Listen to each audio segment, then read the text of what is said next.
సంపూర్ణ రామాయణం సులభ శైలిలో. లక్ష్మణ రేఖ.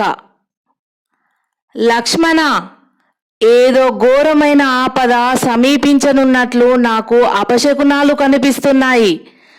ఆ కంఠస్వరం మీ అన్నయ్యదే. ఆయనకు కీడు జరిగి ఉంటుందని నేనెంత వాదిస్తున్నా నన్ను ఓదార్చే మాటలు చెబుతున్నావే గాని ఇక్కడి నుంచి కదలకుండా ఉన్నావు. ఇప్పుడైనా బయలుదేరుతావా లేదా అంది సీత లక్ష్మణుని వైపు అసహనీయమైన దృష్టిలతో చూస్తూ ఆందోళనాయుత కంఠస్వరంతో. వదినా, నా మాట విను. అసలే ఇది అసుర సంధ్యావేళ. నిన్ను ఒంటిగా ఇక్కడ విడిచిపెట్టి నేను ఎలా వెళ్ళగలను?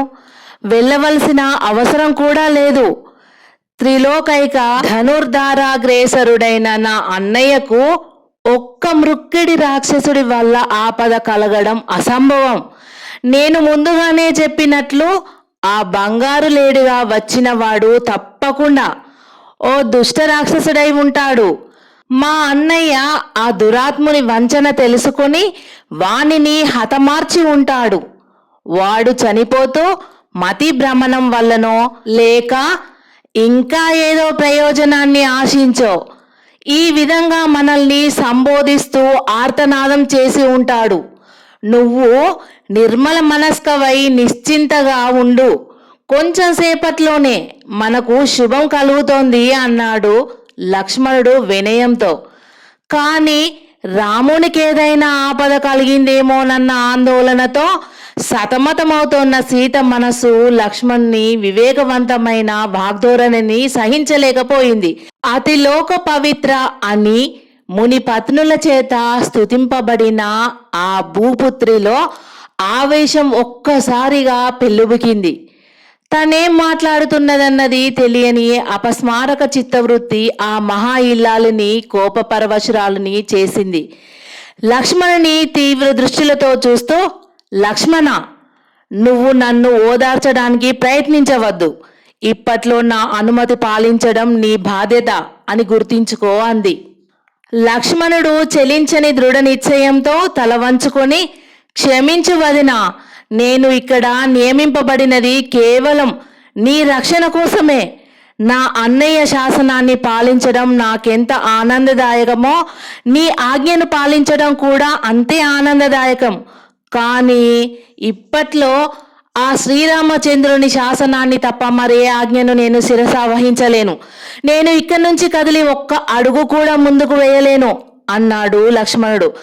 ఆ పరిస్థితి ఇంకా ఏ విషమ పరిస్థితిని కొని తెస్తుందోనన్న ఆవేదన అతనిలో అగ్నిలా దహించడం ఆరంభించింది. సీతలో కోపదేవత విజృంభించి అనుమాన పిశాచాన్ని తోడు చేసుకొని లక్ష్మణుని మీద విజృంభించింది. ఆమె కళ్ళల్లో జ్వాలలు మెరిశాయి. ఔరా లక్ష్మణ, నీ దుర్బుద్ధి ఇప్పుడు బయటపడుతోంది. నువ్వు ఆ భరతుడు, సవతి కొడుకులన్న పేర్లను సార్థకం చేసుకున్నారు.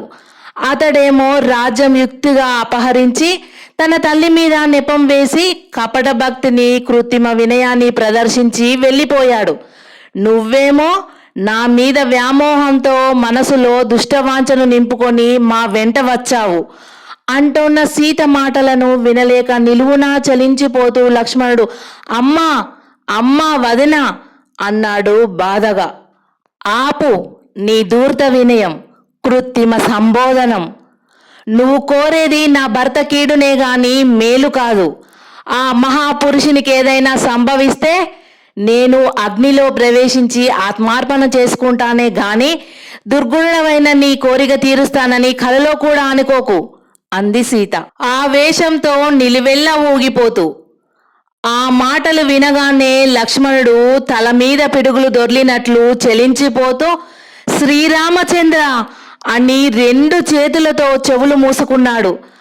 అతని మేధస్సు త్రుటి కాలం స్తంభించిపోయినట్లయింది. ఆకాశం తన మీద పడుతున్నట్లు, తను నిల్చున్న భూమి అధపాతాళానికి కృంగిపోతున్నట్లు అనిపించింది. లక్ష్మణుడు స్తబ్దుడైపోయాడు. భరింపరాని దుఃఖం నేత్రాల నుండి అశ్రు కణాల రూపంలో బయలుదేరి రెండు చెక్కిళ్ల మీదుగా కిందికి దొర్లాయి. తల్లి, లోకపూజ్యురాలైన నువ్వు నీ కడుపున పుట్టిన బిడ్డ వంటి నన్ను ఎంతటి మాట అన్నావమ్మా. నేను సుమిత్రాదేవికే కాదు, సీతాదేవికి కూడా కుమారుడనని ఇంతకాలం భ్రమపడ్డాను. ఎటువంటి క్రూర విషమ సంఘటన ఏర్పడినా అర్ధరాత్రి వేళ తన ప్రక్కన శయనించాలని కోరిక కలిగి నేను వెళ్ళినా నా తల్లి ఇలా అనదు కదా. అవును, ఒక విధంగా నేను దురదృష్టవంతుడను, దుర్మార్గుడను, దుష్టుడను, అధముడనే. ఈ పాపపు మాటలు నీ నోటి నుంచి విని కూడా ఇంకా జీవించే ఉన్నాను కదా. నీ సమక్షంలో ఉంటే ఇంకా ఏ విపరీత వాక్యాలు వినవలసి వస్తుందోనన్న భయంతో జీవితంలో మొట్టమొదటిసారిగా నా అన్న ఆజ్ఞను మీరుతున్నాను.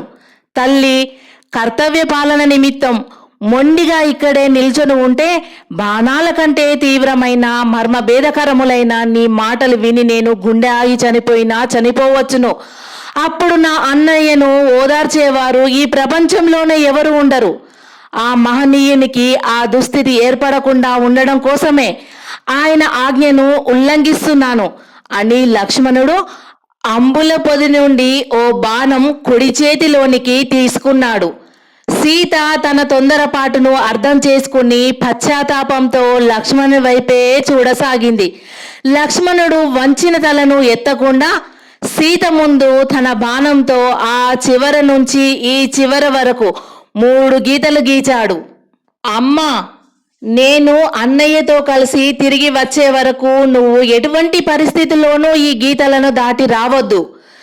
ఇవి నీ మరిది అయిన లక్ష్మణుడు తన యోగ బలాన్ని ప్రతిష్ఠించి నిర్మించిన లక్ష్మణ రేఖలు అని నువ్వు జ్ఞాపకం పెట్టుకొని ప్రవర్తిస్తే చాలు, నీకే ఆపద కలగదు అని లక్ష్మణుడు వెనుతిరిగి, ఓ వనదేవతలారా, పంచభూతములారా, నేను మా అన్నయ్యతో కలిసి తిరిగి ఇక్కడికి వచ్చే వరకు నా తల్లి అయిన సీతమ్మ తల్లిని సంరక్షిస్తూ ఉండండి అని వనదేవతలను పంచభూతాలను ప్రార్థించి ఎడమ చేతితో కన్నీటిని తుడుచుకుంటూ ముందుకు నడిచాడు.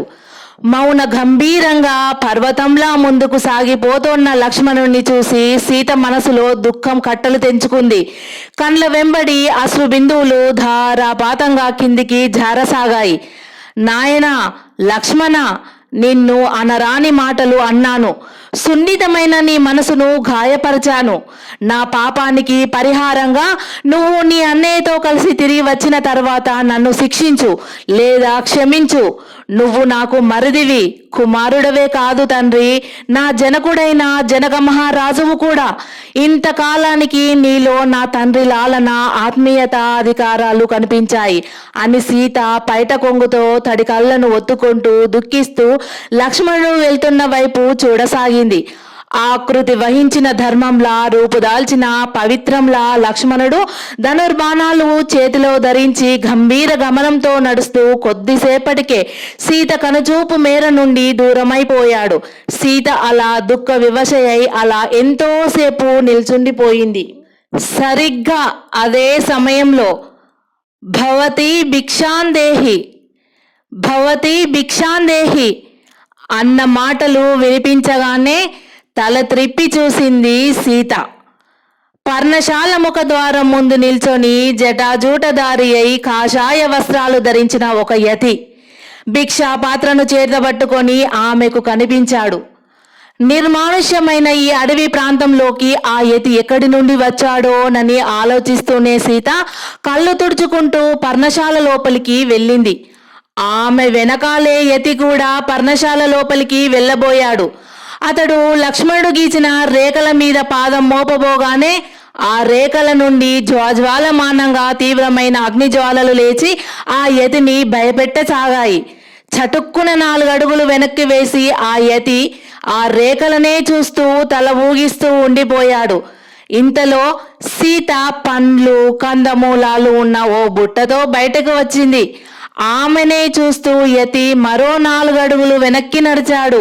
సీత లక్ష్మణుడు గీచిన గీతలను సమీపించి, స్వామి భిక్షను స్వీకరించండి అంది వినయంతో.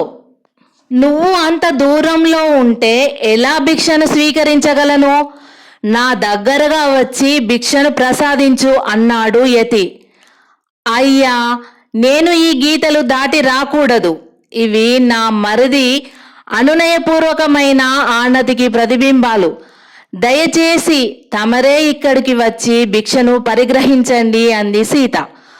ఔరా, సర్వధర్మ శాస్త్రాలలో ఆరితేరిన శ్రీరాముని ఇంటనే ధర్మం తారుమారుగా నడుస్తూ ఉందన్నమాట. అతిథి అభాగ్యులను ఆదరిస్తున్నట్లుగా లోకానికి కనిపిస్తూ అవమానపరుస్తున్నారన్నమాట అన్నాడు ఆ యతి నిష్ఠూరంగా సీతతో. సీత వింతగా అతన్ని చూస్తూ, అయ్యా, ఇందులో అవమానం ఏముందో నాకు బోధపడడం లేదు. మీరు నా పరిస్థితిని అర్థం చేసుకుని దయతో భిక్షను స్వీకరించండి అంది. ఆకలితో ఇంటి ముందు నిలిచి భిక్షాన్ని అర్థించిన అభ్యాగతని వద్దకు వచ్చి భిక్షను తీసుకువచ్చి సమర్పించడం గృహస్థురాలి ధర్మం.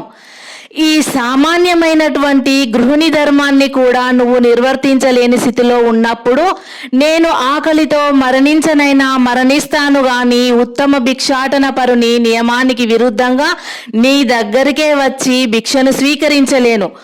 ఆకలిగొని తన ఇంటికి వచ్చిన ఒక అభాగ్యుడైన యతికి భిక్షం పెట్టకుండా అతని దుర్మరణానికి కారకులైన సీతారాములు చిరకాలం లోకనిందకు గురి అవుదురుగాక అని ఆ యతి చివాలున వెనుదిరిగి ముందుకు నడిచాడు.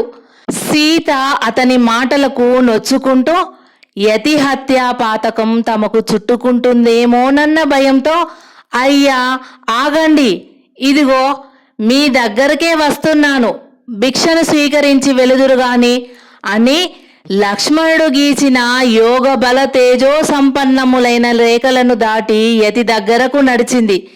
సీత అలా తన దగ్గరకు రాగానే యతి చటుక్కున ఆమె వెనక్కి వచ్చాడు. అతని ధోరణి తనకు అర్థం కాకపోవడంతో సీత ఆశ్చర్యంతో ఆ యతిని చూసింది.